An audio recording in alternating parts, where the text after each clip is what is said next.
Olá, eu me chamo Jonas Severino da Silva, juntamente com a minha colega professora Maria do Carmo Pereira Servidoni, nós iremos apresentar dentro do eixo de formação de educadores e gestão escolar a presente comunicação, formação continuada docente, o diferencial da atualização em tecnologias da informação e comunicação junto aos docentes do ensino técnico profissional para o atendimento das aulas remotas durante a pandemia do coronavírus nos anos 2020 e 2021. O objetivo dessa nossa comunicação foi de investigar o legado com base na experiência da formação continuada junto ao retorno das aulas presenciais. Então, a profissão professor, né, ela requer, né, uma formação inicial, uma formação em nível superior, que exige ao longo da trajetória da formação, né, toda uma construção de conhecimentos, né, em que o professor ele já tem um próprio laboratório que ele atua, que é a própria sala de aula.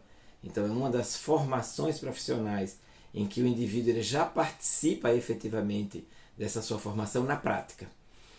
E a profissão professora tem esse desafio dessa qualificação constante, dessa atualização constante que é tão necessária, né, porque há uma transformação constante, né, no mundo e que a gente precisa estar atualizado diante dessas colocações, né, que vai surgindo o tempo inteiro para essa atualização profissional, para nesse momento de trabalhar com os alunos, né, propiciar para os alunos a sua aprendizagem, a gente consiga sempre estar se reciclando, né, e trazendo essa perspectiva. Para tanto, a formação continuada, né, ela é fundamental. Né? Então, ela precisa ser planejada pelas instituições, seja ela no ente federativo, né, do governo federal, estadual, municipal.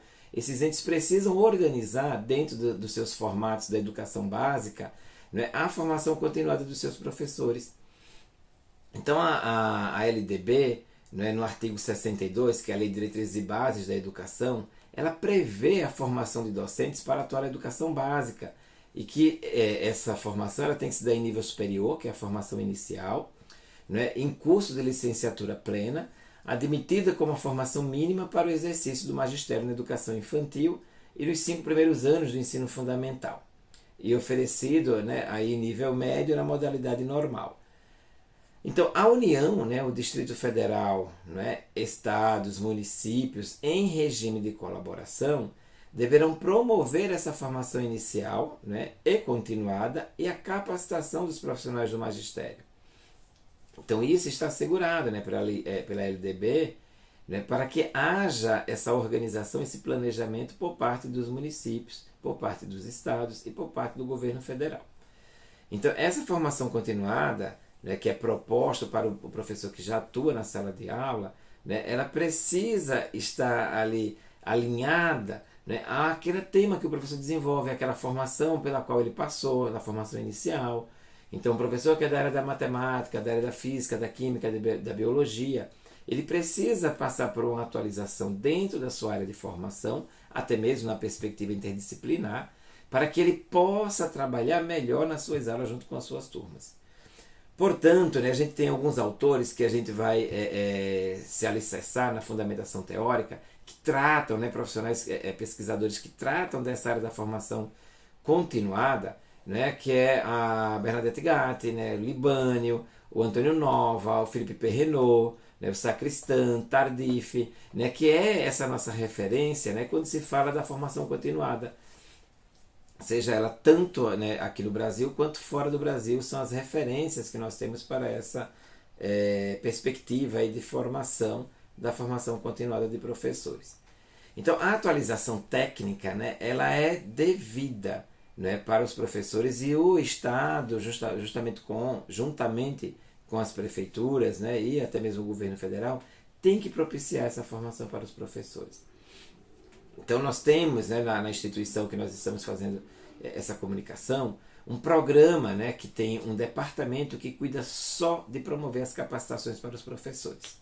E esse departamento, né, ele vai trabalhar justamente com as áreas de conhecimento que eles propõem, quais são os professores que têm interesse em participar.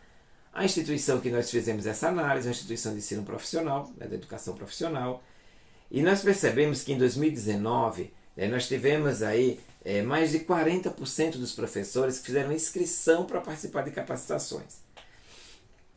Dessa quantidade de docente, ele pode se inscrever em mais de uma capacitação. Então, eles se inscreveram aí numa média de 108 capacitações, esses 42 docentes, concluindo 78 delas.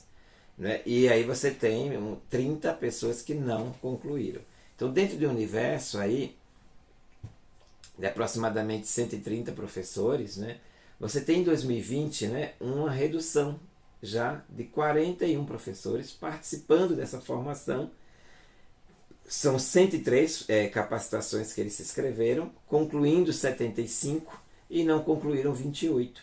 Já em 2021, também, ainda durante o período da pandemia, nós tivemos 37 docentes que fizeram inscrição, participando de 103 cursos e capacitações, mas o número de concluintes já aumentou, foi para 81, não é? E os que não concluíram, 22. Então, esse número ele mostra, né, para a gente que a instituição, quando houve o período da pandemia em 2020, ela se sentiu muito preparada para poder colocar os professores para trabalhar nas plataformas de ensino remoto, uma vez que já existia um programa estabelecido de formação continuada. Então isso facilitou muito o acesso do professor com as ferramentas que ele já tinha acesso da educação profissional, mas aliado às tecnologias de formação em comunicação. Então, muitas dessas capacitações que a legislação também prevê, né, no parágrafo 3º, né, do artigo 62 da LDB, que é possível se trabalhar já à distância, né, é possível que a capacitação seja feita à distância.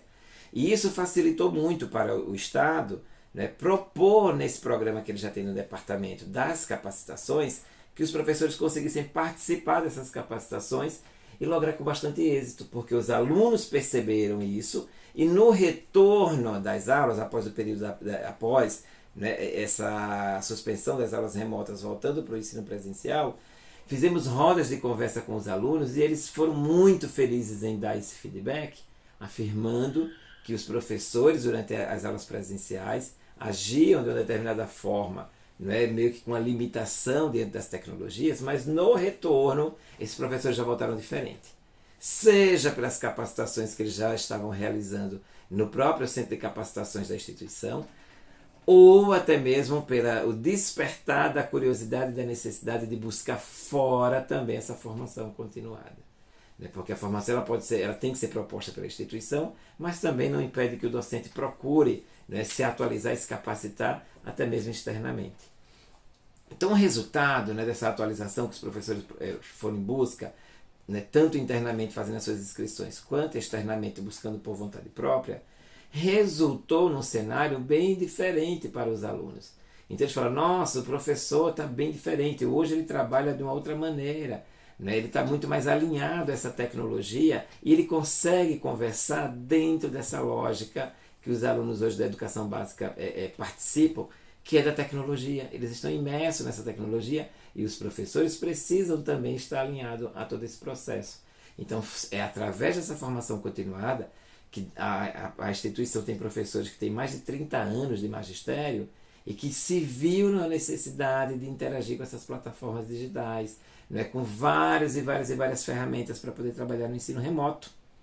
E hoje, né, voltando a essa aula presencial, há um diferencial, há um ganho que pode ser constatado através de uma pesquisa, né, de observação, né, qualitativa, em rodas de conversa, e as turmas darem esse feedback que, olha, o professor está muito melhor do que ele já era antes. Ele consegue interagir em plataformas com a gente que antes ele não tinha essa curiosidade, ele não tinha essa necessidade. Então os resultados eles foram bem significativos para a instituição, por isso que é importante a gente frisar a qualidade que tem que ter desses programas de formação continuada.